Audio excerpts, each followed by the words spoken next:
Hello everyone, क्या हाल चाल है। तो आज हम लोग करंट अफेयर्स की क्लास देख लेते हैं। इससे पहले ऑलरेडी हम लोगों के 5 क्लासेस आ चुकी हैं अगस्त करंट अफेयर्स की। अभी एक और चीज़ हम लोग स्टार्ट करने जा रहे हैं। मैं आप लोगों को थोड़ा बता दूं कि कौन कौन से इनिशिएटिव हम लोगों के आ रहे हैं जो कि फ्री रहेंगे अभी जो है। जैसे एक हम लोग 2 मिनट सीरीज लेके आ रहे हैं। 2 मिनट सीरीज में अपन लोग क्या करने वाले हैं कि आपको टॉपिक वाइज हम लोग फैक्ट्स बताएंगे जो प्रीलिम्स से रिलेटेड, जो भी जैसे मान लो एक टॉपिक उठा लिया हम लोगों ने, जैसे कॉन्स्टिट्यूएंट असेंबली उठा लिया, या फिर प्रेसिडेंट उठा लिया, या फिर प्राइम मिनिस्टर उठा लिया। ऐसे ही ज्योग्राफी से या डिफरेंट डिफरेंट सब्जेक्ट से हम लोग क्या करेंगे, टॉपिक उठाएंगे और उसके जो फैक्ट्स होंगे, उस टॉपिक से रिलेटेड जो भी फैक्ट्स होंगे वो 2 मिनट में आप लोगों के साथ रिवाइज करेंगे। And it will definitely help you at the time of prelims की आप जैसे कहीं पे भी ट्रैवल कर रहे हो तो आप उन चीजों को आराम से सुन सकते हो और वो रिकॉल हो जाएंगे। तो 2 मिनट सीरीज अभी लेके आ रहे हैं हम लोग आप लोगों के साथ। दूसरी चीज और क्या लेके आ रहे हैं कि जो अपना लास्ट 6 मंथ का जो करंट अफेयर्स है, जो अपनी तेजस मैगजीन आ चुकी है मार्केट में ऑलरेडी, कि आप ये हम लोगों ने क्या किया कि 3-3 मंथ की बनाई थी। ये 2 मैगजीन आ चुकी है हमारी और 3-3 मंथ की थी ये। तो ये भी अब हम लोग आप लोगों को पढ़ाएंगे यूट्यूब पे ही पढ़ाएंगे उसको पूरा, और टॉपिक वाइज पढ़ाएंगे। जैसे कि आईआर से रिलेटेड पहले 6 महीने का क्या करंट अफेयर्स है, या फिर पॉलिटी का 6 महीने का करंट अफेयर्स क्या है, राजस्थान के जो करंट अफेयर्स है, वो सारा इस टॉपिक वाइज, जैसे कि 6 मंथ की एक दिन पढ़ा दिया, ऐसे डे वाइज आप लोगों को हम लोग कवर करा देंगे। तो ये हमारे कुछ इनिशिएटिव्स हैं जो स्टार्ट होने वाले हैं। और जो भी चीजें रहेंगी वो टू द पॉइंट रहेंगी। विल ट्राई दैट कि एग्जाम रेलिवेंट ही सारी चीजें रहे। And we are working on the PYQs। बहुत ज्यादा काम होता है उनके ऊपर, पूरा पढ़ना, उनको देखना कहाँ से क्वेश्चंस पूछे गए हैं, किस तरीके के क्वेश्चन आ सकते हैं। तो वो पूरी टीम उसी चीज पे लगी रहती है। अब हम लोग करंट अफेयर्स देख लेते हैं कि आज की न्यूज की अगर बात कर लेते हैं तो India first quantum computer set for launch under the national quantum mission. ये बहुत इंपॉर्टेंट न्यूज है और ये हमारे मेंस के पर्सपेक्टिव से भी देखें और प्रीलिम्स के पर्सपेक्टिव से भी देख सकते हैं हम लोग। ये दोनों पेपर में हमारे क्वेश्चन पूछने के चांसेस होते हैं कि इंडिया का क्या है कि फर्स्ट क्वांटम कंप्यूटर अभी लॉन्च होने वाला है और वो किस मिशन के तहत है, नेशनल क्वांटम मिशन के तहत है। इस बार हमारा जो मेंस हुआ था उसमें क्वेश्चन पूछा भी गया था नेशनल क्वांटम मिशन के ऊपर कि आपको इसकी फीचर्स या इसके जो प्रोविजंस है उसके बारे में लिखना था। इवन जैसे सुपर कंप्यूटर हो गया या फिर नैनो टेक्नोलॉजी हो गया, आर्टिफिशियल इंटेलिजेंस हो गया, ये हमारे मेंस के सिलेबस में मेंशन है, तो हमें वो होलिस्टिकली कवर करने भी है। और इस तरीके के मिशन जो भी साइंस एंड टेक्नोलॉजी में वो सारे कवर करने हैं।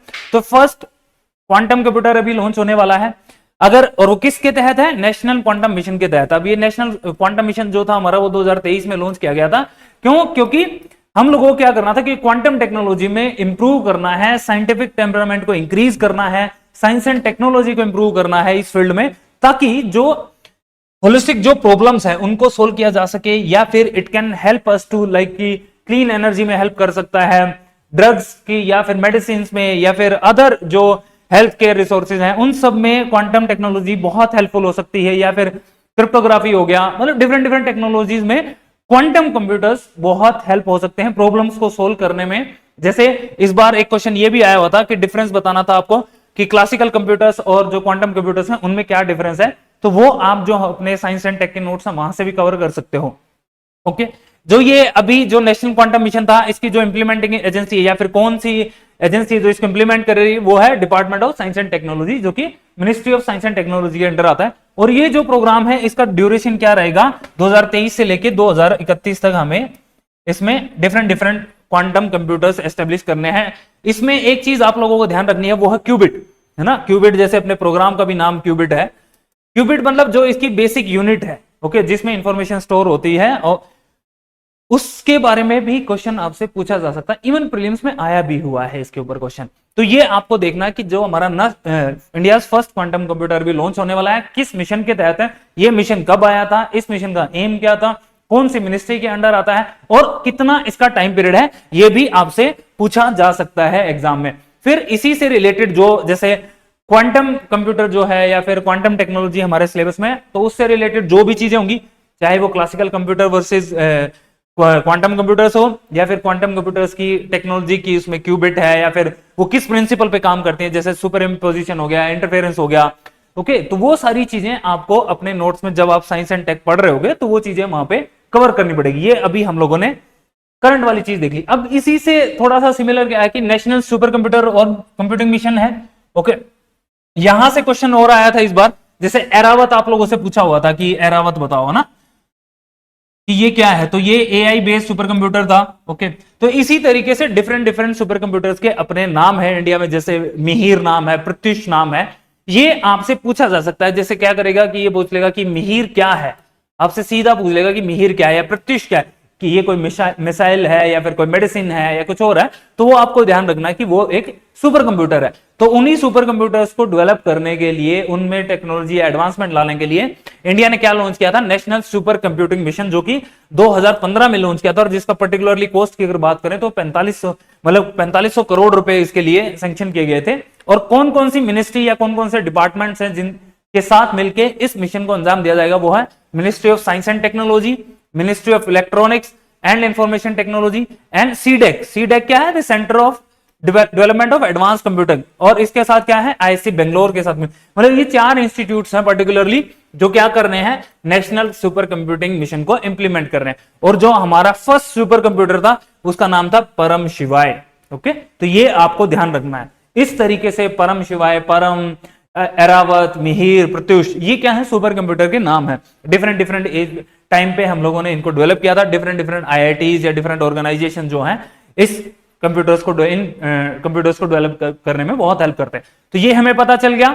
इससे रिलेटेड पहला भी जो प्रोग्राम था वो भी देख लिया। ये हमारे सिलेबस में पूछे जाते हैं। मेंस में भी क्या करेगा, आपसे हो सकता है कि नेशनल सुपर कंप्यूटिंग मिशन के बारे में आप लिखो, तो 5 नंबर में भी वो आपसे पूछा जा सकता है। तो ये एक बार आप लोग इसको देख लीजिएगा। अभी एक और प्रोग्राम इंडियन गवर्नमेंट ने लॉन्च किया था, उसके तहत क्या किया गया है कि लिटरेसी वर्ड को डिफाइन किया गया। न्यू इंडिया लिटरेसी प्रोग्राम के तहत क्या हुआ है कि लिटरेसी वर्ड को डिफाइन किया गया। और लिटरेसी वर्ड में क्या, इसमें भाई किसको लिटरेट बोलोगे या लिटरेसी किसको बोलोगे, तो वो क्या है कि एक एबिलिटी है to read, write and to understand, कि आप पढ़ सकते हो, लिख सकते हो और समझ सकते हो। इवन जैसे डिजिटल लिटरेसी या फिर डिजिटल चीजों को या फिर फाइनेंशियल लिटरेसी को भी अगर आप समझ सकते हो, तो उसी को क्या बोला गया, लिटरेसी बोला गया। और फुली लिटरेसी या फुली लिटरेट किसको बोलेंगे, जब मान लो किसी भी स्टेट में या फिर किसी भी जगह पे 95% of the population over there is literacy या फिर इज लिटरेट, तो उसको क्या बोलेंगे हम लोग, 100% लिटरेसी बोलेंगे। तो ये 2 डेफिनेशंस दी गई किस प्रोग्राम के तहत, न्यू इंडिया लिटरेसी प्रोग्राम के तहत। अभी आगे इसमें देखेंगे, ये जो प्रोग्राम लॉन्च किया गया था ये 2022-23 में लॉन्च किया गया था। ओके, इसके बारे में थोड़ा सा एक बार और देख लेते हैं। इसको उल्लास के नाम से भी जानते हैं, understanding of lifelong learning for all in society. Ullas का मतलब है understanding of lifelong learning for all in society, और ये किसी के अंडर है, क्या है, न्यू इंडिया लिटरेसी प्रोग्राम। कौन सी मिनिस्ट्री ने लॉन्च किया था, मिनिस्ट्री ऑफ एजुकेशन ने। तो आपको ये चीज याद रखनी है कि किसने लॉन्च किया है, मिनिस्ट्री ऑफ एजुकेशन ने, और एक ये सेंट्रली स्पॉन्सर्ड स्कीम है। ओके, अब आ जाते हैं कितने साल के लिए, 5 साल के लिए था पर्टिकुलर, 2022 में लॉन्च हुआ, और 5 साल में ये क्या करेंगे कि लिटरेसी में या फिर क्या बोलते हैं एजुकेशन फील्ड में काम करने के लिए। ओके, इसका पर्टिकुलरली ऑब्जेक्टिव की अगर बात करें, क्यों, क्योंकि कई बार क्या होता है कि प्रोग्राम्स हैं, उनके ऑब्जेक्टिव भी आपसे पूछ लिए जाते हैं। तो आपको पता होना चाहिए कि जो टारगेट करना है, जो नॉन लिटरेट्स लोग हैं, जो कि 15 ईयर्स या फिर उससे अबव के जो नॉन लिटरेट लोग हैं, उनको अवेयर किया जाए, पर्टिकुलरली फीमेल्स पे काम करें, या फिर बैकवर्ड एरियाज पे, जो एजुकेशनली बैकवर्ड एरियाज हैं उनमें एजुकेशन को इंपार्ट करने के लिए, या फिर वहां पे लोगों को इनकलकेट करना ताकि एजुकेशन को वहां पे पहुंचाया जा सके, उसके लिए ये प्रोग्राम डेवलप किया गया था। ओके, ये इसका एम है कि to educate 5 crore learners, okay, 1 crore per year. ये अभी आप लिख सकते हो। इसमें इसकी हेल्प कौन कर रहा है, जैसे एनसीईआरटी है या एनआईओएस, जिससे अपन भी अपने नोट बनाते हैं। आप लोगों ने देखा होगा कि मेंस में इस बार जो क्वेश्चन आए थे वो बहुत सारे क्वेश्चन एनसीईआरटी और एनआईओएस से भी कवर हुए थे, तो हमने वहां से मटेरियल बनाया हुआ था अपना।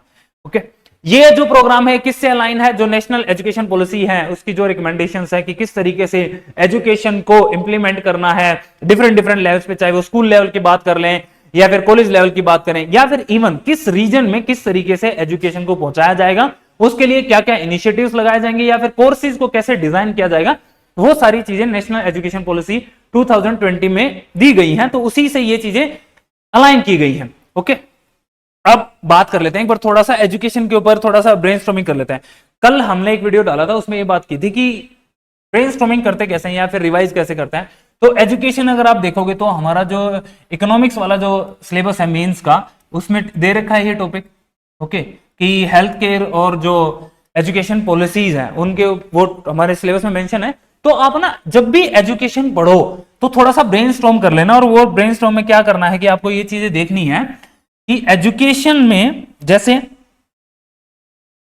जब भी आप एजुकेशन पढ़ो तो आप अपने खुद के नोट्स बना सकते हो, तो आपको ये चीजें देखनी है। अभी आपको लिटरेसी की डेफिनेशन पता चल गई, किसने दी वो भी आपको पता चल गया। दूसरी चीज कि आप कुछ फैक्ट्स लिख के रख लो, जो फैक्ट्स आप यूज कर सकते हो अपने आंसर्स में एज ए वैल्यू एडिशन। जैसे कैसे फैक्ट्स की अगर बात करें कि ड्रॉप आउट रेट क्या है, ड्रॉप आउट जो रेट है वो क्या है। फिर अगर हम लोग देखें एनरोलमेंट रेशियो कितना है अभी। फिर अगर हम लोग देखें कि जेंडर डिवाइड क्या है, कि फीमेल लिटरेसी कितना है और मेल लिटरेसी कितना है। ये जो हमारा जो सेंसस था 2011 वाला, उसके तहत जो डेटा है आप उस डेटा को यूज कर सकते हो अपने आंसर्स में। फिर जैसे डिफरेंट डिफरेंट जो एनजीओज हैं या फिर डिपार्टमेंट्स हैं, उनकी जो रिपोर्ट आती है उनके तहत हमारे किस एरिया में लिटरेसी रेट ज्यादा है, कहां पे लिटरेसी रेट कम है, तो वो भी आप एज ए फैक्ट अपने आंसर में लिख सकते हो। फिर आपको क्या प्रिपेयर करना है, एक मिनट, आपको क्या प्रिपेयर करना है कि चैलेंजेस, कि कौन कौन से चैलेंजेस हैं हमारे एजुकेशन में। अब आपको इसको ब्रेक करना है तो आप ऐसे ब्रेक कर लो कि चैलेंजेस में अगर हम लोग देखें तो हमारे डिफरेंट डिफरेंट लेवल्स हैं। जैसे भाई एक तो जो प्राइमरी लेवल है, और एक हमारा सेकेंडरी लेवल है, और एक टर्शियरी लेवल, मतलब जो हायर एजुकेशन कॉलेज जो लेवल है उस पे क्या क्या चैलेंज। तो हर एक के अलग अलग चैलेंजेस हैं कि अच्छी क्वालिटी के टीचर्स नहीं है, हमारे पास इंफ्रास्ट्रक्चर नहीं है। ओके, फिर हम लोग R&D मतलब जो बजट है उसमें बहुत कम पैसा है ना इन्वेस्ट करते हैं। वैसे तो हमें कितना करना चाहिए कि 6% तक जीडीपी का हमें एजुकेशन में लगाना चाहिए, बट उतना पैसा हम लोग नहीं लगा रहे हैं। तो ये चीजें हमें देखनी पड़ेंगी, कितना हम लोग रिसर्च एंड डेवलपमेंट में पैसा लगा रहे हैं, या फिर कॉलेजेस में प्रोफेसर्स कितने हैं, फैकल्टी कितनी है, कॉलेजेस में स्टूडेंट्स के लिए जो मशीन्स हैं, चाहे वो अगर मान लो उन्हें रिसर्च करना है तो उसके लिए इक्विपमेंट्स अवेलेबल हैं या नहीं है। फिर आपने ये भी रिपोर्ट्स पढ़ी होंगी कि बहुत सारे ऐसे एरियाज हैं जहां पे क्या स्कूल्स में क्या है वॉशरूम्स नहीं होते, जिनके कारण क्या होता है कि गर्ल जो है वहां पे पढ़ाई नहीं जाती, तो पेरेंट्स अलाउ नहीं करते वहां पे अपनी लड़की को भेजना।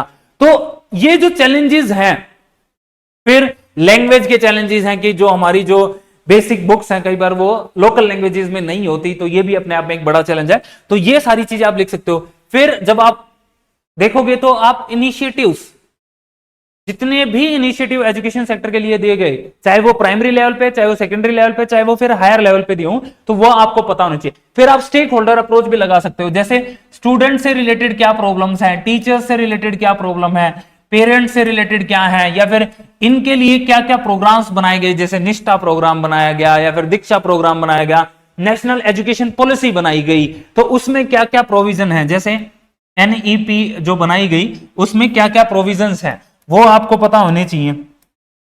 एक मिनट, नेशनल एजुकेशन पॉलिसी में कौन कौन से प्रोविजंस हैं, उसके क्या क्या चैलेंजेस हैं। और एक और चीज मेंस में इस तरीके से भी क्वेश्चन आ सकता है कि नेशनल एजुकेशन पॉलिसी जो है वो कैसे एक गेम चेंजर हो सकता है इंडिया को डेवलप्ड बनाने के लिए, इंडिया को फिर एजुकेशन कैपिटल बनाने के लिए, या फिर एजुकेशन कंट्री बनाने के लिए। तो आपको ये चीजें पता होना चाहिए। और क्या करना है आपको, आप कीवर्ड्स लिख के रख लो।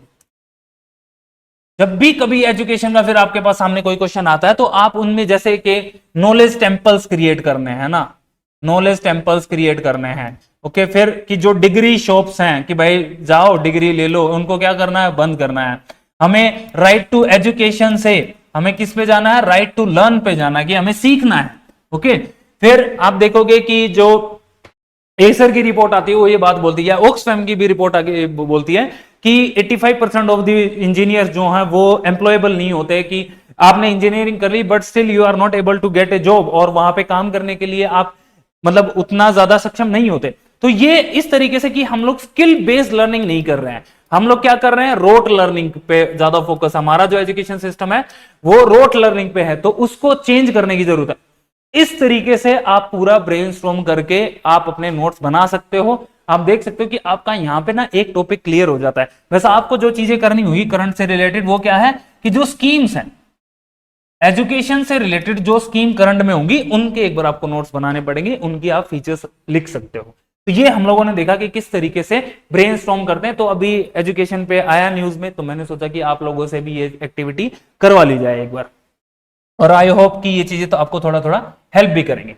अब नेक्स्ट न्यूज देख लेते हैं। नेक्स्ट न्यूज में क्या है कि भाई अभी नरेंद्र मोदी जी जो है वो जलगांव गए महाराष्ट्र में, ना, तो वहां पे उन्होंने किस चीज में पार्टिसिपेट किया कि जो लखपति दीदी सम्मेलन था उसमें पार्टिसिपेट किया। तो अब क्या हो जाता है कि हमारे लिए इस स्कीम के बारे में जानना इंपॉर्टेंट है कि लखपति दीदी स्कीम क्या, जो कि अनाउंस की गई थी कब, 15 अगस्त 2023 को, 15 अगस्त 2023 को ये स्कीम लॉन्च की गई थी। इसका ऑब्जेक्टिव क्या था कि 3 करोड़ लखपति दीदियों को दीदी बनाना है। किसके तहत, जो विमेन सेल्फ हेल्प ग्रुप्स होते हैं, जैसे भाई क्या हुआ कि कुछ विमेन इकट्ठा होती हैं और एक ग्रुप बना लेती हैं, जो क्या करते हैं कि एक दूसरे की हेल्प करते हैं, चाहे वो फिर फाइनेंशियली हो या फिर किसी भी तरीके से किसी की कोई जरूरत है, तो वो ग्रुप्स क्या करते हैं, एक दूसरे की हेल्प करते हैं और डिफरेंट डिफरेंट इनिशिएटिव स्टार्ट करते हैं, ताकि सोसाइटी में चीजों को, जैसे मान लो कि चाइल्ड मैरिज के अगेंस्ट एक ग्रुप खड़ा होता है और वो फिर उसके अगेंस्ट फाइट करता है, या फिर जो लिकर माफिया है उसके अगेंस्ट चीजों, या फिर एजुकेशन को प्रमोट करने, गर्ल एजुकेशन को प्रमोट करने के लिए ग्रुप्स बनाए जाते हैं। तो लखपति दीदी स्कीम भी इसी तरीके से इसका ऑब्जेक्टिव है। कब बनाई गई ये हमें पता होना चाहिए, ये कई बार पूछ लिया जाता है। लेकिन इसमें जो एलिजिबिलिटी क्राइटेरिया की अगर बात करें तो वो ये है कि वो इस स्कीम में इन्वॉल्व होने के लिए क्या करना पड़ेगा कि परमानेंट रेजिडेंट होना चाहिए स्टेट का। ये चीज अब आपको ध्यान रखना कि रेजिडेंट अलग होता है ना, ओके, और सिटीजन अलग होता है। तो इन दोनों में डिफरेंस आप कमेंट करके बताओ कि रेजिडेंट में क्या डिफरेंस है और सिटीजन में क्या डिफरेंस है। फैमिली इनकम जो है वो 3 लाख से कम होनी चाहिए एनुअली, और वो उस फैमिली का कोई भी मेंबर गवर्नमेंट जॉब में नहीं होना चाहिए। तो ये क्राइटेरियाज हैं। हो सकता है कि आपसे ये पूछ ले कि लखपति दीदी स्कीम के तहत क्राइटेरिया क्या क्या, 3 स्टेटमेंट दे देगा, आपसे पूछ लेगा। हो सकता है कि यहां पे कोई चेंज कर दे, 3 की जगह 5 कर दे यहाँ पे, या फिर ये statement government employ should be in the family. तो ये ऐसे चेंज करता है एग्जामिनर, और फिर हमें देखना होता है कि हाँ हमें कैसे उस क्वेश्चन से इनकरेक्ट स्टेटमेंट या करेक्ट स्टेटमेंट निकालना है। तो ये हो गया। इसकी अगर नोडल मिनिस्ट्री की बात करें तो कौन सी है, मिनिस्ट्री ऑफ रूरल डेवलपमेंट।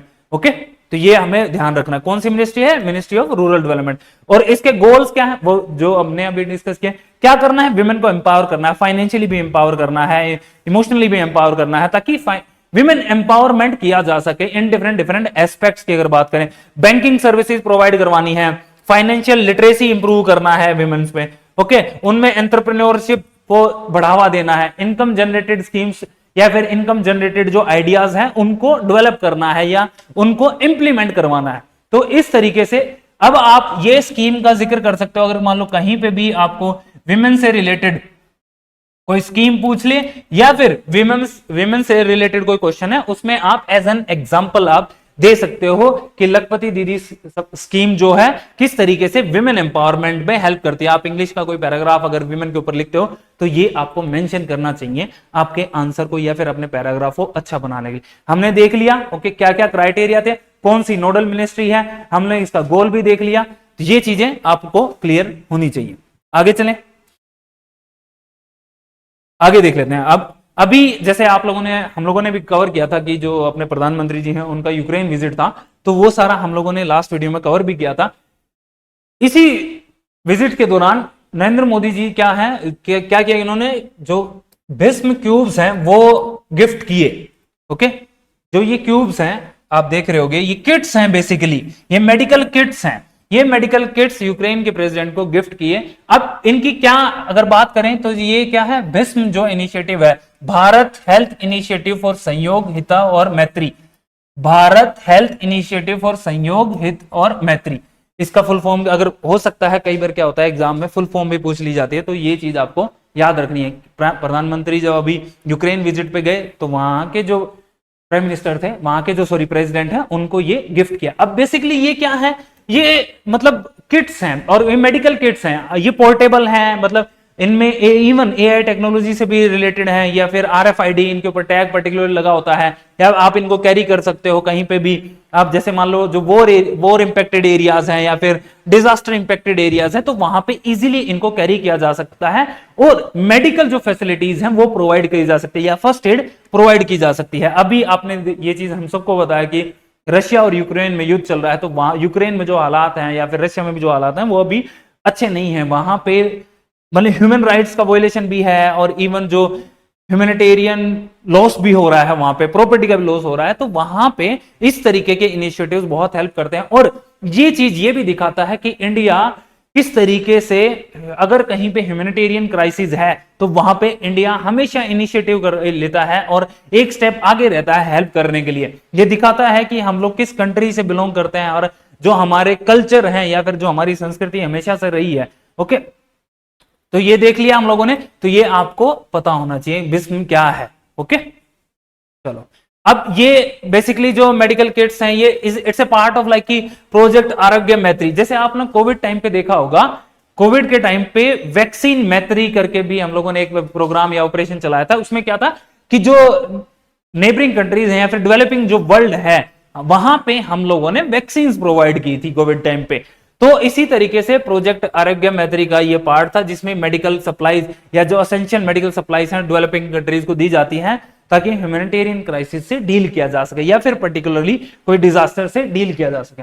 इसकी इंपॉर्टेंस क्या है भाई, ये दिखाता है कि हम लोग कैसे हेल्प कर सकते हैं, या फिर ये जो प्रोग्राम है इसमें देखें तो ये डेमोस्ट्रेट करता है कि इंडिया कैसे ह्यूमैनिटेरियन असिस्टेंस प्रोवाइड करने के लिए हमेशा आगे रहता है। ये fully functional portable hospital create कर सकता है और ये वर्ल्ड क्लास डिजास्टर हॉस्पिटल भी बना सकता है। ओके, तो ये एक इस तरीके के पॉइंट्स आप अपने आंसर में लिख सकते हो या फिर कीवर्ड्स का इस्तेमाल कर सकते हो। जैसे कीवर्ड्स आप लोगों ने देखा होगा वैक्सीन डिप्लोमेसी, जब इंडिया ने ऑपरेशन मैत्री चलाया था तो ये एक टर्म बड़ा चल रहा था फॉरेन पॉलिसी में, और वो क्या था, वैक्सीन डिप्लोमेसी। तो ये कीवर्ड्स आप अपने आंसर में यूज कर सकते हो। ओके, तो हम लोगों ने देख लिया आज का करंट अफेयर सारा हो गया, बट एक और न्यूज अभी रही है, विज्ञान धारा स्कीम। कौन सा स्कीम? विज्ञान धारा स्कीम। 3 स्कीम्स थी या फिर 3 इनिशिएटिव थे, उनको मर्ज करके क्या बना दिया गया है, विज्ञान धारा स्कीम बना दी गई है। ठीक है, किसने? Ministry of science and technology ने क्या किया है कि अप्रूव कर दिया है कैबिनेट ने science and technology institutional and human capacity building, मतलब ये 3 कंपोनेंट है बेसिकली, इनको मर्ज करके क्या बना दिया गया है, विज्ञान धारा स्कीम बना दी गई है। ये क्या करेगा, साइंस एंड टेक्नोलॉजी को, इनोवेटिव आइडियाज को, R&D को प्रमोट करेगा और अवेयर करेगा लोगों को, ताकि क्या किया जा सके, जो इंडिया का विकसित भारत 2047 का जो गोल है, जो टारगेट है, वो अचीव किया जा सके। तो विज्ञान धारा स्कीम किस चीज से रिलेटेड है, साइंस एंड टेक्नोलॉजी से रिलेटेड है। इसमें क्या करना है कि टेक्नोलॉजी, इनोवेशन और जो R&D वाली चीजें हैं उनको हमें प्रमोट करना है। तो ये चीजें देखी, इसमें इसके 3 ब्रॉड कंपोनेंट है। हाँ, स्टेटमेंट ऐसे दे देगा कि which of the following are the components of Vigyan Dhara scheme, तो ये 3 कंपोनेंट की जगह कोई चेंज कर देगा या फिर ऐड नहीं करेगा, तो वो आपसे प्रीलिम्स में भी इस तरीके से क्वेश्चन पूछ सकता है। मेंस में भी आपसे पूछा जा सकता है कि विज्ञान धारा स्कीम के बारे में कोई नोट लिख दो या ब्रीफ कर दो या उसको एक्सप्लेन कर दो, उसके कौन से प्रोविजंस हैं या कौन से ऐसे जो कंपोनेंट्स हैं जो उसके हैं, आपसे ये पूछा जा सकता है। ओके, तो ये हमारा आज का करंट अफेयर्स था और बाकी मिलते हैं नेक्स्ट वीडियो में। तो दैट्स ऑल। और हमारा मंथन का नया प्रोग्राम स्टार्ट हो रहा है 1 सितंबर से। ये इन्फॉर्मेशन मैं ऑलरेडी आप लोगों के साथ शेयर कर चुका हूं। इफ यू थिंक कि आपको एक कंट्रोल इन्वायरमेंट में और कॉम्पिटिटिव इन्वायरमेंट में पढ़ना है, आपका प्रॉपर शेड्यूल होगा, प्रॉपर टेस्ट होते हैं डेली, तो आप आ सकते हो। वैकेंसी चाहे कभी भी आए, हमें उस पर ज्यादा ध्यान नहीं देना, हमें अपनी तैयारी पे ध्यान देना है कि हमारा सिलेबस हुआ है या नहीं हुआ है। That's all, thank you very much.